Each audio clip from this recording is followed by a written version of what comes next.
Hey, hello to any and everyone who's online right about now, just listening. Um, it's Thursday afternoon, and I thought I'd just pop on and see if anybody is out there, and try to go over a practice question together. Try to do this live. I attempted to do this before, and it seemed like some of you folks enjoyed it, and I thought I'd come back on again today and try it again. It is what, Thursday afternoon. I'm on the East Coast in Pennsylvania.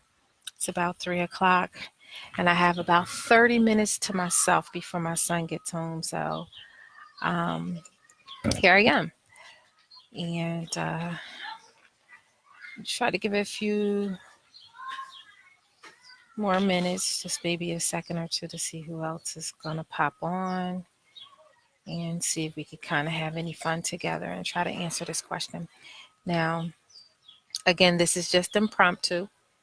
Just doing it, just not necessarily for the fun of it, but for just a learning process and see how we can get through this and see if I can operate it just a little bit better.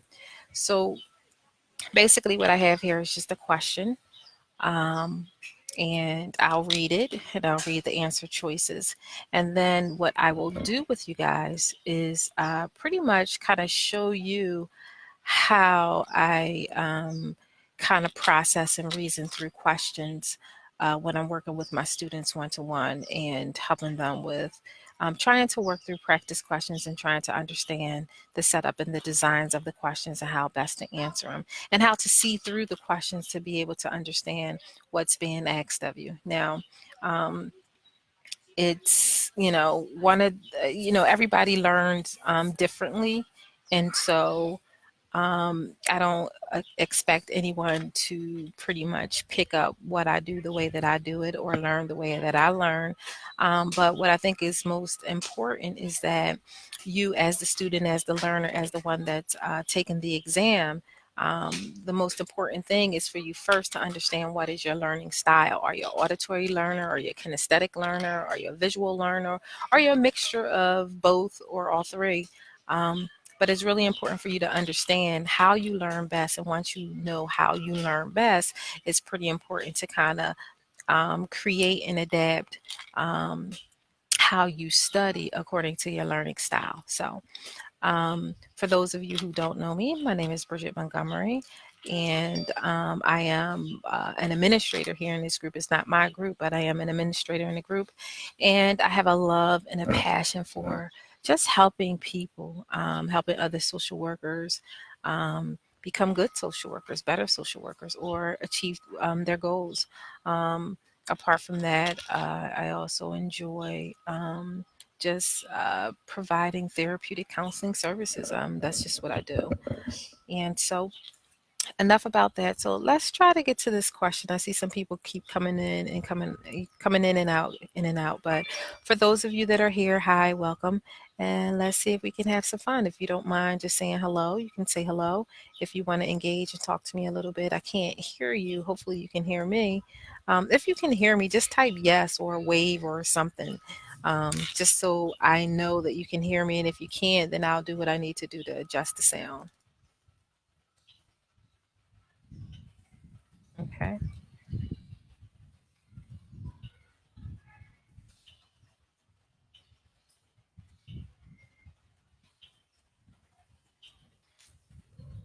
All right, great. Thank you, Brianna. How are you? Okay, so let's get started. So, what's really important about prepping and preparing for the exam? The first thing that you need to know and you need to understand is that this is a reading exam. And what do I mean by that? It's a reading exam. So, you are being tested and assessed on how well you're able to read, understand, and conceptualize the passage, the information. So it's very important that you understand every single word in the passage counts. So sometimes we have a habit of skimming or reading too quickly. And by doing that, we tend to oversight or miss information that's pertinent in the passage. And so, if you get nothing else out of this segment that we have today, just understand how important it is to make sure that you read every word and you read it with an understanding. So, take your time when you're reading the question. Pay attention to each word that is listed in the passage, and also pay attention to every word that is in the answer response as well, because it's really important for you to understand that. And so, in moving forward, I want to kind of give you an idea or show you a little bit of how, I took my time to kind of read the questions. So, here we go. A 45-year-old male was referred to a social worker by his primary care physician. He reports a debilitating back injury 2 years ago and says that his physician is not managing his chronic pain well. He reports that the physician plans to stop prescribing pain medication and wants him to receive services to learn how to manage his pain. The client states that nothing will work besides more medication. He asked the social worker to call his doctor and ask him to give him more narcotics. How should the social worker respond? Now, notice I was just taking my time with reading the question, but as I was reading the question, I was just trying to pay attention to the wording and put emphasis on certain words, because in doing that, it helps give a different understanding of what it is that I'm reading. So, again, a 45-year-old male was referred to a social worker by his primary care physician. He reports a debilitating back injury 2 years ago and says that his physician is not managing his chronic pain well. He reports that the physician plans to stop prescribing pain medication and wants him to receive services to learn how to manage his pain. The client states that nothing will work besides more medication. He asks the social worker to call his doctor and asks him to give more narcotics. How should the social worker respond? A. Recommend that the client seek a new primary care physician who can better meet his needs. B. Provide psychoeducation on the link between mental health and physical health and discuss the potential for addiction to pain medication. C. Agree to call the doctor and recommend that the client be given more narcotics. And D. Assist the client in advocating for himself with his primary care doctor to obtain more pain medication. Now that's a mouthful, right? And so as we move forward and you got the passage, you read the questions, and the answers, and then if you needed to go back and reread so you could kind of digest what was being said, that's okay. Don't be afraid to do that, okay? Always pay attention to the last statement. And that last statement says, how should the social worker respond? And so this is the question that we really want to pay attention to. How should the social worker respond? Okay. Now, another thing that I like to do, again, with helping me kind of conceptualize through the questions, is I like to kind of break it down. Now, keep in mind that the ASWB only gives us two different types of questions. The first is a recall type question, and the second is an analytical type question, right? A recall and analytical. Now, for those of you who've been following me for some time, you'll know that I put this type of information up before, because I really want you to get in your mind that there's only two styles of question: recall or analytical. A recall question is a question that's just pretty much assessing what you know. You either know the information or you don't. It's not like testing terminology or anything like that, but it will give you a situation that's assessing your knowledge of a particular situation. And if you know the information, then you can recall it. An analytical type question is that question that's going to have you process and reason. You have to be able to give a rationale or an explanation, or a reasoning behind why choice A is the better answer, or why choice B is the better answer. And so first thing you want to do is kind of look at the question and see what type of question it is. And to me, this is an analytical type question, okay? And so I'm going to go more for analytical. Another thing that I like to do is really try to highlight and point out key words that are pertinent in the passage. And identifying some key words, it can help you with being able to narrow down and get to be able to answer the question a little bit more effectively. So if we look at the passage, what are some of the key words that stand out? So we have age, a 45-year-old male who was referred by his social worker. Who is referred to a social worker by a primary care physician. He reports keyword debilitating back injury 2 years ago and says that his physician is not managing his chronic pain well. So when we see the word debilitating, for me, that stands out for me. So I would highlight that as a key word to pay attention to. You know, what is debilitating? I don't know if I just spelled that right. So he reports debilitating back injury 2 years ago. There's a time frame here. So 2 years ago, he was talking about this pain injury, right? And he says that the physician is not managing his chronic pain well. There's something else that jumped out at me too. And I'm going to pay attention to chronic pain, right?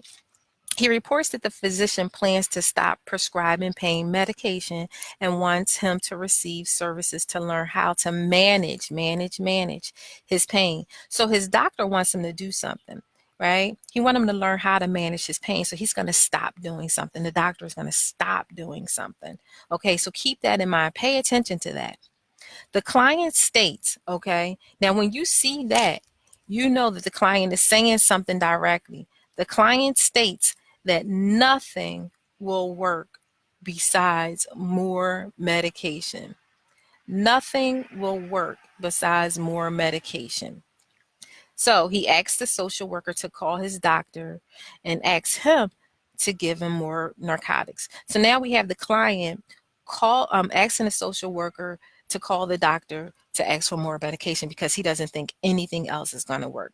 So we have the word debilitating, we have narcotics, we have chronic pain, so these are all different words that kind of jumped out at me, and I would kind of highlight as a key, some key words, right?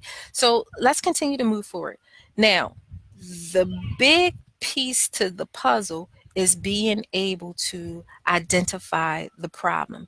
So if you can identify the problem in the statement, you have half of the situation done, right? You have half the answer done. And so you want to be able to look at this passage and see how you can highlight what is the problem in the statement.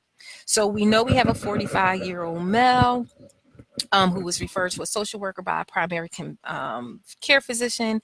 He's saying that he has debilitating back injuries 2 years ago and feels that his physician is not managing his pain well. He reports that the physician plans to stop prescribing the pain medication, and he wants to receive services to learn how to manage his pain. So the client states nothing will work besides more medication. He asks the social worker to call his doctor and asks him to give him more narcotics. How should the social worker respond? Well, what's the problem here? If anybody can identify the problem, or what do you think the problem is, write it in the comment section for anybody who wants to participate. Type what you believe the problem in this statement is.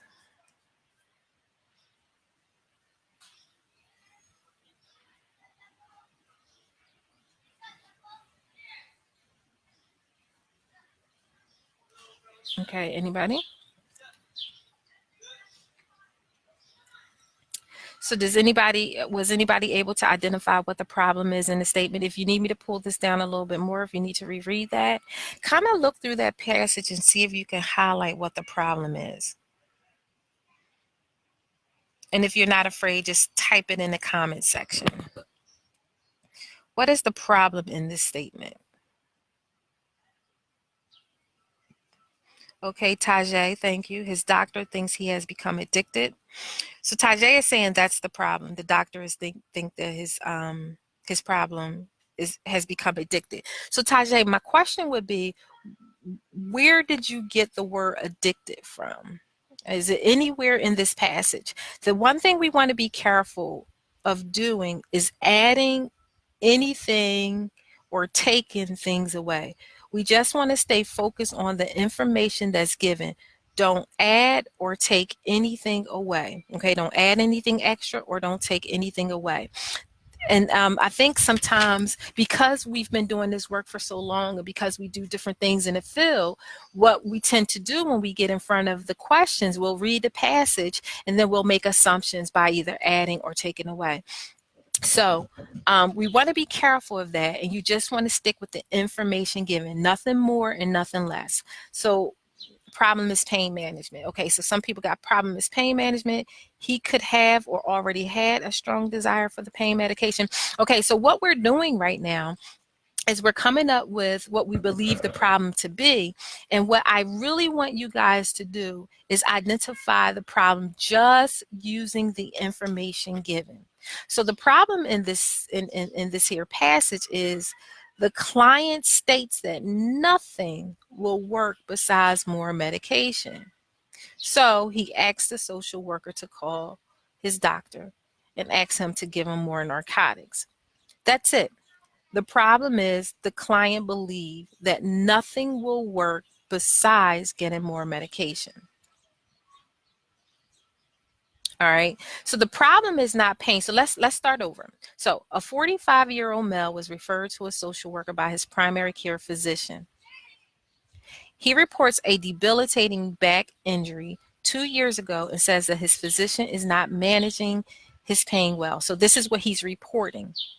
He also reports that the physician plans to stop prescribing pain medication and wants him to receive services to learn how to manage his pain. We're not talking about addiction right now. We're not saying that he is addicted. We're not, the doctor doesn't believe that. Nowhere in that passage is the word addiction being used. However, it is saying that the physician plans to stop prescribing pain medication and wants him, the client, to receive services to learn how to manage his pain, right? So then the client states nothing will work besides more medication. He asks the social worker to call his doctor and asks him to give him more medication. The problem in this statement is the client's belief that nothing will work besides more medication. So let's write that down and see where that takes us. So what's the problem? The client believes that nothing will work besides more medication. Is that what it said? So just stick with what was being said there. So the client states that nothing will work besides more medication. Okay. So the clients believe that nothing will work besides more medication. All right. Remember, guys, we don't want to add anything or we don't want to take anything away. We only want to focus on the information that's given, that's in front of us, and the 4 answer responses. That's it. Nothing more, nothing less. Does that make sense? All right. So now that we got the problem, right? Who is the person that we're addressing in this statement? The person that we're addressing is definitely the 45-year-old client. So the 45-year-old client is the person that we're to be addressing, the person with the issue, the person with the problem. And the problem that this 45-year-old client has is that he believes nothing will work besides more medication. And when we're talking about nothing will work meaning nothing will take away his pain besides more medication. That's his belief. That's what he believes. Are you guys still with me? If you're still with me, say yes. All right. So I see some of you guys are getting ahead of me and answering the question, and that's fine. But basically what I'm trying to do here is work with you to kind of slow walk you through reading a question, identifying the problem, pulling out keywords, noting who you need to address in the statement, and then through all of that information, being able to derive at what is the correct answer. So I'm just slow walking just this one question. All right. So here we have We have an analytical type question that we need to process, reason, and break down. We have some keywords knowing that this guy has chronic pain, he's dealing with narcotics, and his situation has been very debilitating. The problem in this in this situation is that the client believes nothing will work for him besides having more medication. So now, what is the last sentence asking us to do? And it's saying, how should the social worker respond? All right. So it's asking us, how should the social worker respond? All right. Now, this is where it becomes tricky, and this is where, the fun happens.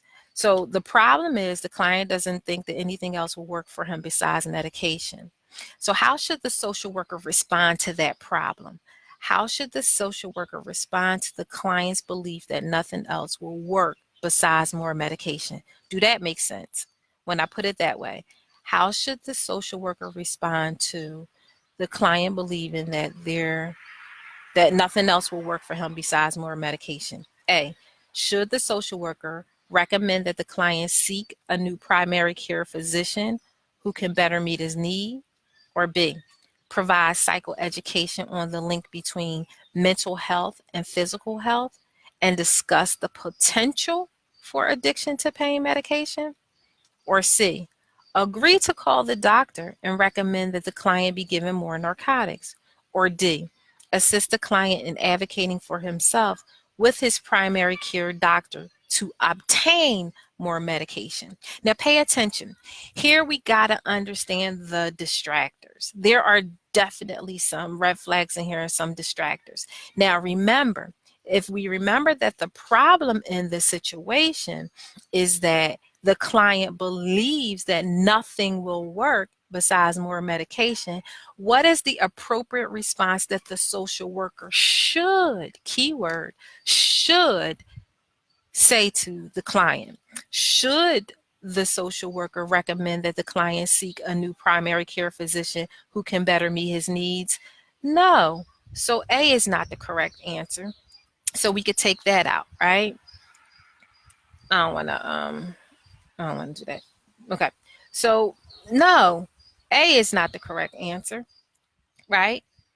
Or B, should the social worker provide psychoeducation on the link between mental health and physical health and discuss the potential for addiction to pain medication?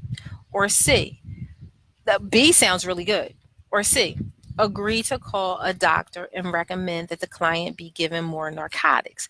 So, if the client is saying nothing else is going to work but more pain medication, he's coming to you and saying, hey Mike, call my doctor and see if you can get me some more meds, because he's not going to give them to me, but I need these meds, nothing else is going to work. Mike, are you going to call his doctor and ask for more medication on his behalf? No. So C is not the correct answer.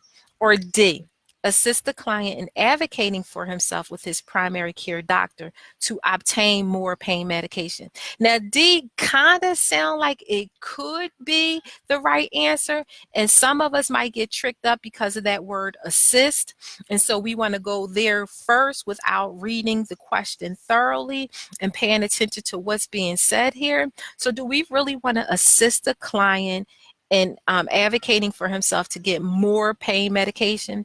You as well as I know that there are other options. Pain medication is not the only option. You as well as I know that continued use of pain medication could lead to an addiction. And so with that being said, I would not assist my client in trying to advocate for himself and trying to give him the right kind of words to say to his doctor to convince his doctor to give him more medication.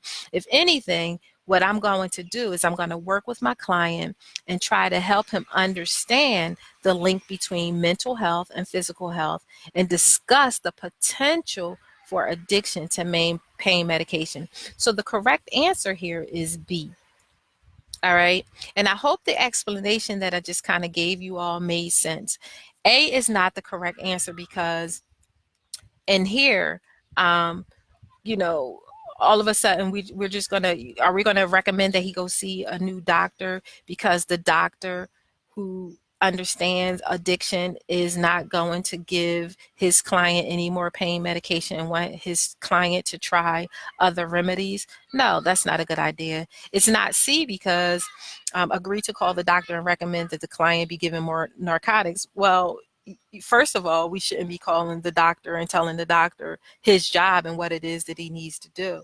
And also, if the doctor had made a decision, not to give more pain medication, then he have a good reason for not doing that. And in the same, I'm going that same route with answer D, assisting the client advocating for himself with his primary care doctor to obtain more medication. That's just ridiculous. So the best answer choice out of all four, A, B, C, and D, is answer choice B, which is provide the psycho ed. Now, that's also tying into what the problem is. So the problem in this statement is the client believes that nothing will work besides more medication, but it's our job in this particular situation, based on the information given, to provide some education and helping him understand the link between mental health and physical health, and discuss the potential risk for an addictive behavior. Okay, did any of that make sense? I do have the rationale here in case you guys want to read through that rationale and get a clearer understanding. There you go. But what I'd like to know is, did this make any sense? Me reading the question, taking my time reading the question, breaking it down the way that I broke it down, slowly looking at each answer choice, ruling out those things that don't make any sense, paying attention to the distractor, identifying the problem, and making sure that my answer connected to the problem. I know that was a mouthful. I know it was a lot, but this will be posted. I'll leave this video up, and you guys can kind of go back and kind of review it, take down these pointers, and use it for your own study practice. I do provide one-to-one tutoring assistant. If anybody is interested, you can inbox me, and I can provide you with some more information or detail later if you're interested in knowing what it is that I do and how I do it. But yeah, any questions on what was just provided?